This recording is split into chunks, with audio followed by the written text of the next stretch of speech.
வாழ்க வையகம், வாழ்க வையகம், வாழ்க வளமுடன். குருவே துணை. அனைவருக்கும் இனிய காலை வணக்கம். ஆசான் அருட்தந்தை வேதாத்ரி மகரிஷி அவர்களது ஞான களஞ்சிய கவிதைகள் பார்த்து கொண்டிருக்கிறோம். இன்று கவி எண் 105. கைத்தொழிலும் இயந்திர தொழிலும் என்னும் தலைப்பில் அமைந்த கவிதை. பண்டங்கள் பணமுடையோரிடத்தில் சேர பலவாய் தீமைகளும் பெருகி போச்சு. பண்டங்கள் உற்பத்தி செய்வோரெல்லாம் பணம் தேட முயற்சித்தார், போட்டியிட்டார். பண்டங்கள் இயந்திரத்தால் பெருக எங்கும் பணமுடையோர் முயற்சித்தார், வெற்றி பெற்றார். பண்டங்கள் உற்பத்தி உழைப்பால் செய்வோர், பணக்காரர் போட்டியினால் நலிந்து விட்டார். பண்டங்கள் உற்பத்தி உழைப்பால் செய்வோர், பணக்காரர் போட்டியினால் நலிந்து விட்டார்.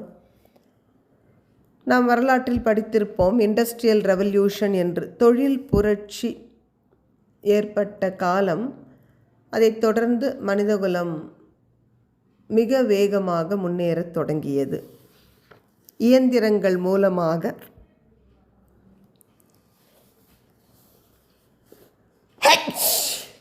பொருட்களின் உற்பத்தி குறைந்த நேரத்தில் பல மடங்கு அதிகமானது.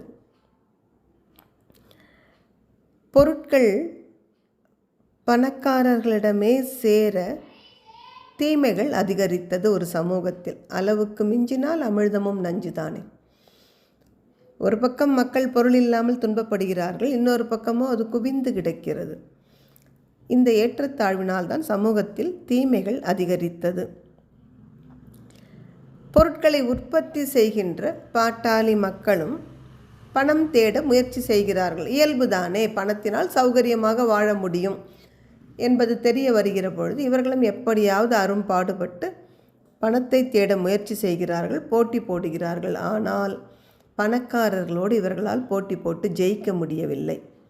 அதனால்தான் அண்ணல் காந்தியடிகள் கூட கைராட்டையை அறிமுகப்படுத்தினார். ஏனென்றால் மக்கள் நலிவதை, உழைப்பாளி மக்கள் நலிந்து போவதை தடுப்பதற்காக. உழைப்பாளிகளும் முயற்சி செய்கிறார்கள் பணத்தை பெறுவதற்கு, ஆனால் அவர்களால் முடியவில்லை. என்ன காரணம்?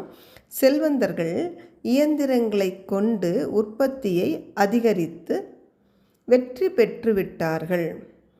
அப்போ வெறும் உடல் உழைப்பை நம்பி பண்டங்களை உற்பத்தி செய்து கொண்டிருந்தவர்கள் பணக்காரர்களது போட்டியை சமாளிக்க முடியாமல் நலிந்து போன ஒரு அவல நிலை தான் உலகம் முழுவதும் நடந்தது. இயந்திரங்கள் வந்ததை நம்ம குறை சொல்ல முடியாது, அது விஞ்ஞான வளர்ச்சி வரவேற்புக்குரியது.